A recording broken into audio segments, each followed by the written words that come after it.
नमस्कार, जय हिंद, वंदे मातरम। दोस्तों, आप सभी का स्वागत है हमारे स्टडी चैनल आरवी एकेडमी पर। आज हम पेड़ पौधे एवं जीव जंतु से जुड़े कुछ महत्वपूर्ण 30 प्रश्नों के बारे में पढ़ेंगे जो आपकी परीक्षा में अमूमन पूछे जाते हैं। तो आइए हम शुरुआत करते हैं। हमारा पहला प्रश्न है, शांत घाटी के मध्य से कौन सी नदी गुजरती है? तो बताइए, शांत घाटी के मध्य से कौन सी नदी गुजरती है? आपके उत्तर है शारदा नदी, ताप्ती नदी, कुंती नदी या सतलज नदी। तो इसका उत्तर हो जाएगा कुंती पुजा नदी। यह आपसे विभिन्न परीक्षाओं में पूछ लिया जाता है कि शांति घाटी के मध्य से कौन सी नदी गुजरती है, तो वह है हमारी कुंती पुजा नदी। तो इसका सी उत्तर सही हो जाएगा, जैसे आप देख सकते हो। और हमारा अगला क्वेश्चन है, मीजोजोइक युग निम्न में से किस प्राणियों का माना जाता है? यानी मीजोजोइक युग होता है, उसे किस प्राणियों के नाम से जाना जाता है? जैसे सरीसृप, अभयचर, स्तनधारी या पक्षियों। तो जल्दी से बताइए इसका उत्तर क्या हो जाएगा। तो इसका उत्तर हम देखते हैं, सरीसृप हो जाएगा, पहला वाला। यानी मीजोजोइक युग में जो है वो सरीसृप के लिए प्रयुक्त किया जाता है, यानी प्राणियों के लिए माना जाता है। तो हमारा अगला प्रश्न है, श्रमिक मधुमक्खी अन्य मधुमक्खियों को भोजन की स्रोत की दिशा कैसे ज्ञात कराती है? आवाज़ करके, नृत्य करके, साथ में जाकर या इशारा करके। तो इसका उत्तर क्या हो जाएगा, आप जल्दी से बताइए। तो इसका उत्तर हो जाएगा नृत्य करके। जो भिनभिनाती है मधुमक्खी, वह अपने साथियों को शहद की जानकारी देती है कि यहाँ पर शहद है। उसी के आधार पर वह वहाँ पर जाकर शहद इकट्ठा करते हैं। अगला प्रश्न है हमारा, बर्फ़ पर अंडे देने वाले पक्षी निम्न में से कौन सा है? पेंगुइन है, उराइसर है, कैटर्स है या साइबेरियन पक्षी है? बताइए इसका उत्तर क्या हो जाएगा। तो इसका उत्तर हो जाएगा अ, यानी पेंगुइन। पेंगुइन जो बर्फ़ में रहते हैं, उत्तर ध्रुवीय क्षेत्रों में अधिकतर पाए जाते हैं, यानी बर्फीली पहाड़ियों पर ही यह अधिकतर पाए जाते हैं। हमारा अगला प्रश्न है, कौन सा वृक्ष जैविक कीटनाशक का उत्पादक है? यूकेलिप्टस, सागौन, बरगद या हमारा अगला ऑप्शन है, तीन ही ऑप्शन है, इसके अंदर कौन सा उत्तर हो जाएगा? कौन सा वृक्ष जैविक कीटनाशक का उत्पादक है?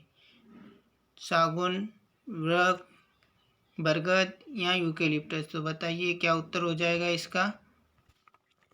तो इसका उत्तर एक और ऑप्शन आप लिख लीजिएगा, द नीम। तो इसका उत्तर भी हमारा नीम ही हो जाएगा, जो कीटनाशक में प्रयोग किया जाता है। तो हमारा अगला प्रश्न है, मानव शरीर की सबसे छोटी अस्थि कौन सी है? यानी सबसे छोटी हड्डी कौन सी है? स्टेपिज, फीमर, थायराइड या इनमें से कोई नहीं। तो इसका उत्तर हो जाएगा स्टेपिज, जो कान में होती है। और जो फीमर होती है सबसे बड़ी अस्थि है, जो जांघ में पाई जाती है। तो आइए हम अगला प्रश्न पर जाते हैं, जन्म के समय शिशु यानी बच्चे में कितनी हड्डियां होती है? 250 यानी 250, 400 से ज़्यादा, 300 से ज़्यादा या 206। तो इसका उत्तर हो जाएगा 300 से ज़्यादा। कभी कभी 270 प्लस भी आता है, तो वह भी इसका उत्तर सही हो सकता है। आपके ऑप्शन पर निर्भर करेगा कि क्या उत्तर होगा। तो और वयस्क मनुष्य में आप जानते हैं कि 206 हड्डियाँ होती है। तो हमारा अगला प्रश्न है, गाय का वैज्ञानिक नाम क्या है?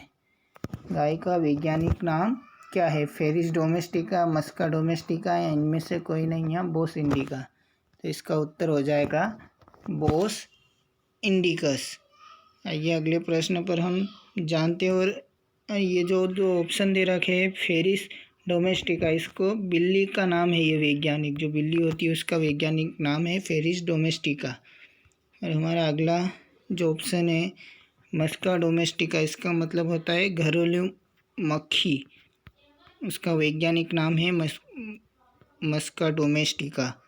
और हमारा अगला प्रश्न है, कॉकरोच में जल में जीवित नहीं रह सकते क्योंकि उसका श्वसन अंग है? गलफड़े, वातक, टीकिया या फेफड़े या त्वचा। तो आप बताइए इसका उत्तर क्या हो जाएगा। इसका उत्तर हो जाएगा ट्रेकिया, जो उसके शरीर के ऊपर छोटे छोटे अंग छेद से बने हुए होते हैं उसी को ट्रेकिया कहा जाता है, उसी से वह सांस लेता है। और हमारा अगला प्रश्न है, हमारा अगला प्रश्न है, कीट भक्षी पौधे कीटों का भक्षण क्यों करते हैं? जो कीट भक्षी पौधे होते हैं वह कीटों का भक्षण भी कहते हैं, यानी कि पौधे भी मांसाहारी होते हैं।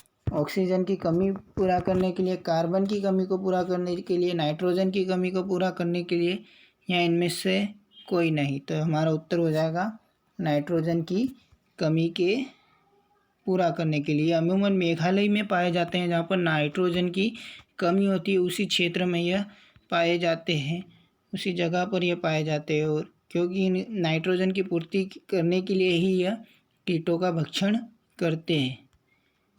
और हमारा अगला प्रश्न है, निम्न में से कौन सा एक अनुवांशिकी रोग है, यानी कि हेरिडिटी रोग है? हीमोफीलिया, वर्णधरा, स्कर्वी?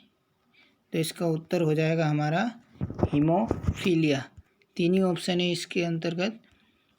हमारा अगला प्रश्न है, गाय और भैंस के थनों में दूध उतारने के लिए किस हार्मोन की सुई लगाई जाती है, यानी कौन सी हार्मोन की सुई लगाई जाती है?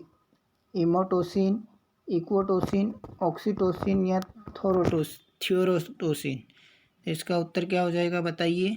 इसका उत्तर हो जाएगा ऑक्सीटोसिन। आपने अमूमन सुना होगा कि जो गायों भैंसों को दूध नहीं आता है उन्हें ऑक्सीटोसिन की सुई लगाई जाती है। हमारा अगला प्रश्न है, मानव शरीर में सबसे प्रबल अस्थि कहाँ पर होती है? तो मानव शरीर में सबसे प्रबल अस्थि कहाँ पर होती है, आप बताइए? तो यह जबड़े में होती है, पाँव में होती है, मस्तिष्क में होती है या अस्त में होती है? तो हमारा उत्तर हो जाएगा उत्तर नंबर 1, जबड़े में।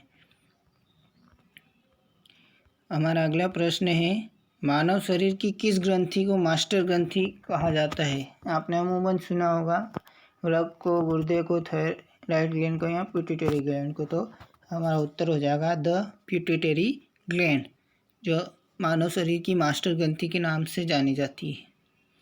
इसी प्रकार से हमारा अगला प्रश्न है कि पेस मेकर का संबंध किससे होता है?